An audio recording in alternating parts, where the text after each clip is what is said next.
I should have known Ethan was trash the moment he sent his drink back 3 times on our first date because the ice cubes weren't symmetrical. But no, I mistook his arrogance for confidence and his sarcasm for charm. Fast forward 5 years, and I'm sitting at a dinner party with his equally smug executive buddies, listening to them crack jokes at my expense. See, according to them, I'm just Ethan's little housewife. A freelancer, read. Unemployed in their eyes, who plays around on her laptop while real men handle business. Ethan, being the condescending ass he is, loves to fuel this narrative. She tries to do business stuff, he said, smirking. But we all know how that goes, huh? The whole table laughed. Greg, his equally sassy but balding best friend, decided to pile on. You should have her come in for an internship, Ethan. Maybe she can learn how actual executives work.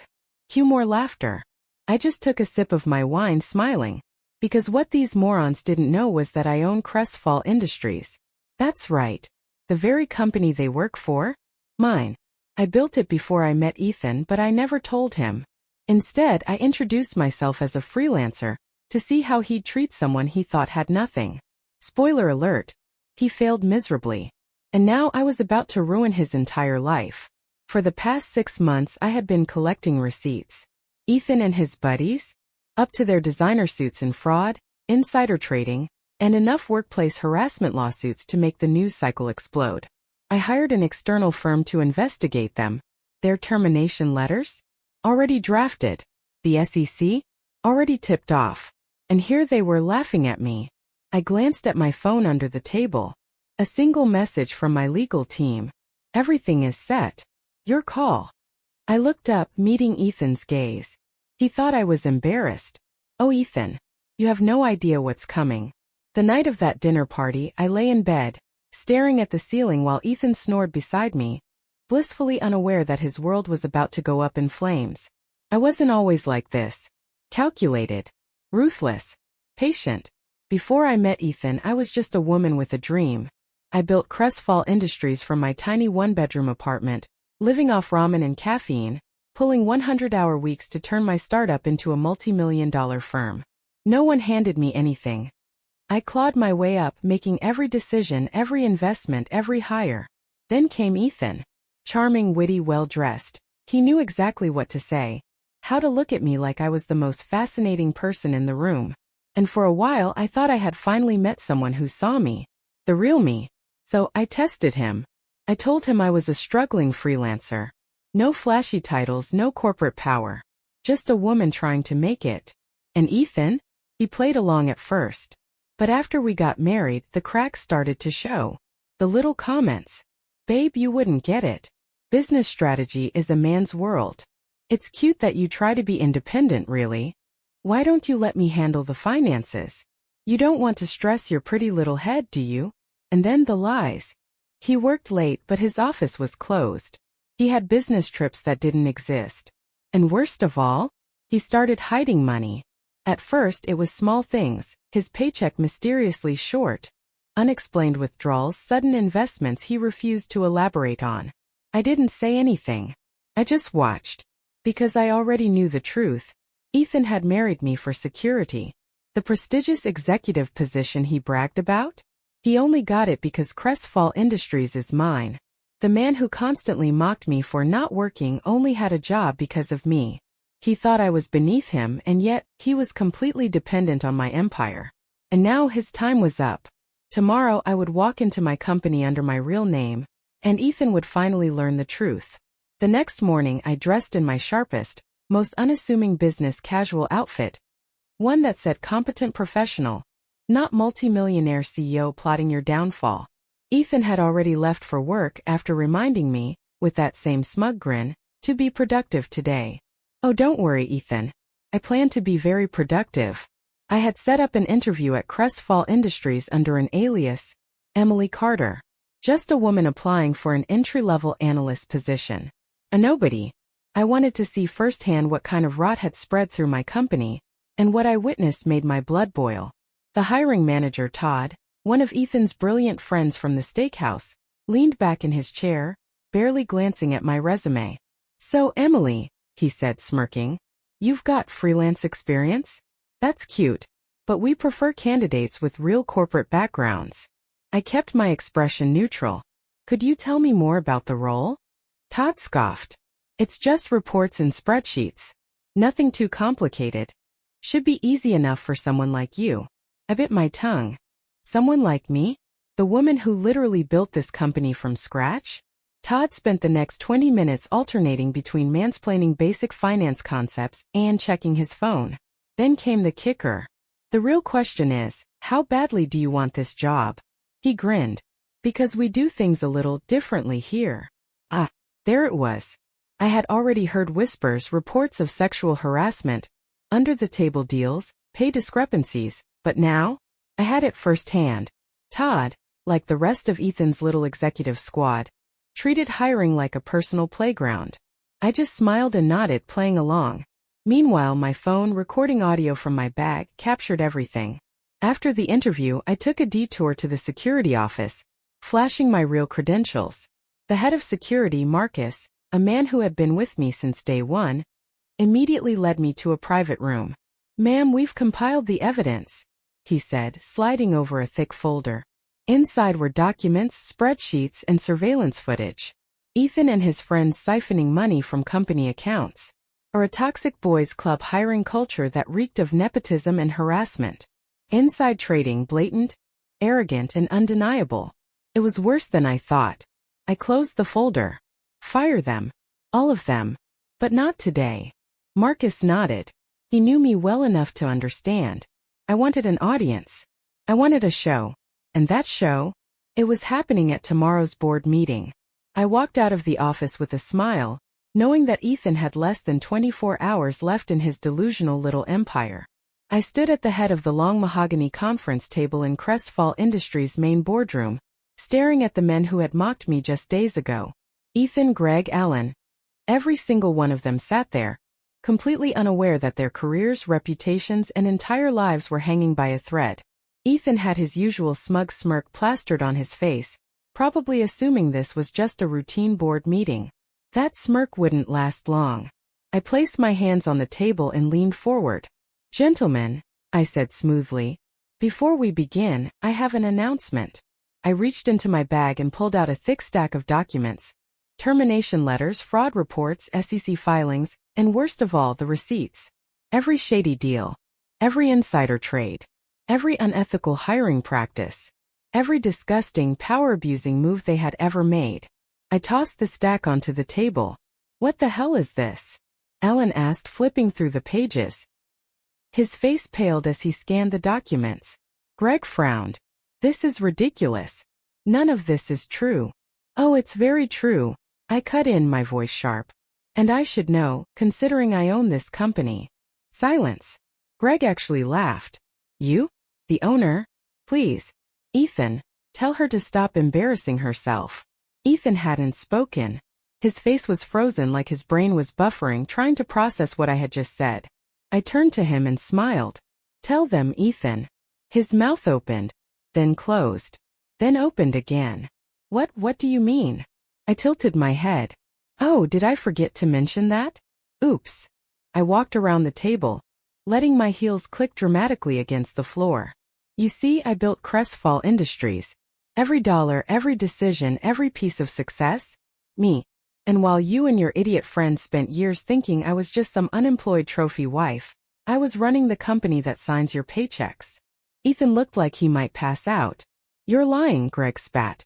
"If you owned this company, we would have known." "Would you?" I arched an eyebrow. "Because all I had to do was change my last name when I married this sack of garbage." I gestured toward Ethan. "And suddenly none of you thought to connect the dots.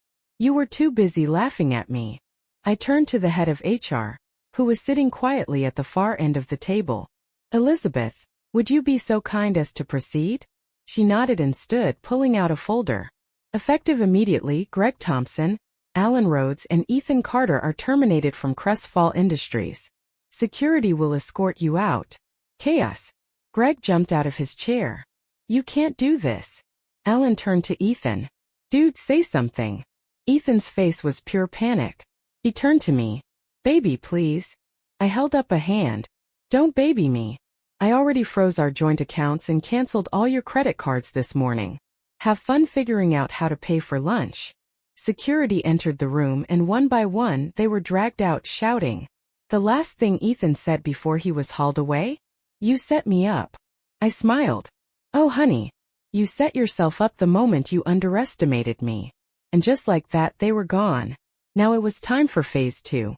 Ethan and his friends were out. But I wasn't done with them yet. No, I was just getting started. I had spent months anticipating their every move, and now as they scrambled like cockroaches in the daylight, I was already 10 steps ahead. The first sign of their impending doom came the next morning when Greg, Alan, and Ethan woke up to find their assets frozen. Their bank accounts? Locked. Their investments? Under investigation. See, Ethan thought he was slick. Over the years he had been siphoning off money into secret accounts, thinking I wouldn't notice. I noticed. I just let him dig his own grave. By the time he called his bank frantic, he was met with a polite but firm statement. Sir, your accounts are currently under legal review. You may contact your attorney for further information. Spoiler alert. His attorney was also mine. Then there was the media leak. A well-timed anonymous tip. Oh, I wonder who could have sent it. Landed on the desk of every major business journalist in the city. Executive corruption at Crestfall Industries. Former employees under investigation for fraud. The story hit like a bomb. Greg, Alan, and Ethan had been quietly running their own little schemes. Shady stock trading, insider deals, financial errors that just so happened to benefit them. And now? They were screwed. The SEC launched a formal investigation. The IRS came knocking on their doors. The company's PR team issued a statement distancing itself from a few rogue executives who no longer represent the values of Crestfall Industries. I made sure every bridge they could have used was burned to the ground. Then, just for fun, I let it slip to their wives and girlfriends exactly how much money they had been secretly hoarding. Ellen's wife? Filed for divorce. Greg's girlfriend? Emptied their joint account and left town. Ethan? Oh, Ethan. He showed up at my office that afternoon. Disheveled. Panicked. Emily, please, we need to talk. I leaned back in my chair sipping my coffee. Oh, do we? You set me up. His voice was shaking. You ruined me. I tilted my head. No, Ethan. You ruined you. I just let you fall on your own sword. He raked a hand through his hair, breathing heavily. Okay, I get it, you're mad. But we can fix this. You're my wife, we built a life together. I cut him off with a laugh. Oh, sweetheart. We didn't build anything together. I built everything, and you just existed in it. He swallowed hard. What do you want? I stood up, walking around my desk until I was inches from his face. I want you to suffer. His jaw clenched. And trust me, I whispered. This is only the beginning. Ethan thought he could fight back. It was almost adorable watching him try. First, he and his two brain cell-having friends Greg and Alan attempted damage control. They held some pathetic last-minute press conference claiming they were victims of a corporate power grab. It backfired spectacularly. Guess what? I owned the receipts. The next morning I had my legal team release a dossier of hard evidence. Emails, financial statements, fraudulent contracts. Everything that proved Ethan and his cronies had been bleeding the company dry for years. The public ate it up. News headlines were brutal. Small Blue Diamond disgraced executives exposed in largest corporate scandal of the year. Small Blue Diamond SEC launches investigation into former Crestfall Industries executives. Small Blue Diamond Financial Crimes Unit freezes assets of fired businessmen. And the cherry on top? Their amnesty agreement. Oh yeah. See, when you're backed into a corner with overwhelming evidence against you, the best you can do is beg for a deal. Ethan, Greg, and Alan had no choice but to accept an agreement to avoid prison, one that forced them to surrender the majority of their assets to pay back the stolen company funds, agree to lifetime industry bans, ensuring they would never work in corporate leadership again, and make humiliating public apologies for their errors in judgment. It was delicious watching them stammer through their forced apologies on live television. Ethan looked broken. His expensive suits gone. His arrogant smirk replaced with a look of utter defeat. And then came the final blow. His mistress. Oh, did I not mention her before? Yeah, Ethan had a little side project named Sabrina. A wannabe influencer who thought she was about to upgrade her life by landing a rich married executive. Except, well, Ethan was no longer rich. The moment his money dried up, Sabrina dumped him. And just like that, Ethan had nothing. No job. No money. No mistress. No wife. He tried calling me, begging for another chance. I let it go to voicemail, because I had already moved on. 6 months later, Crestfall Industries was thriving. Without the toxic leadership of Ethan and his cronies, productivity skyrocketed. Morale was at an all-time high. Employees who had been pushed aside were reinstated, and our new ethical policies ensured that the workplace was finally what I had always envisioned. One built on integrity, not corruption. The company was doing better than ever, but more importantly, so was I. For the first time in years I felt free. No more walking on eggshells around a man who belittled me. No more pretending to be small to protect a fragile male ego. No more wasting my energy on someone who never deserved me. And Ethan? He was exactly where he belonged, at rock bottom. After his financial accounts were drained from the amnesty agreement, he ended up jobless and disgraced. No company would touch him. Not after the SEC investigation, not after the media circus.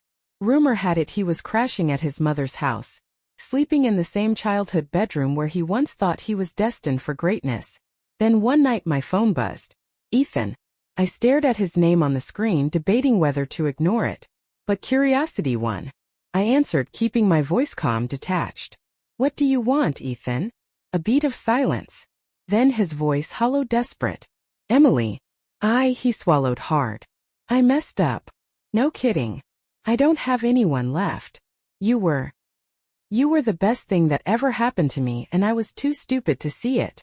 I let out a soft laugh. Yeah, you were. He exhaled shakily. Is there any chance? Any way we could? No. I cut him off before he could even finish the thought. Another pause. I just need help, Em. Please. Just until I get back on my feet. I smiled, not out of malice but out of peace. The kind that comes when you finally close a door that should have been shut long ago. Ethan, I said softly, you spent years treating me like I was nothing. But now you need me. I could hear the breath hitch in his throat. And that's the difference between us, I continued. Because I never needed you. Then, before he could beg any further, I ended the call. And this time, I didn't look back. Because my revenge? It was never just about taking them down. It was about building something better in their absence. And that's exactly what I did.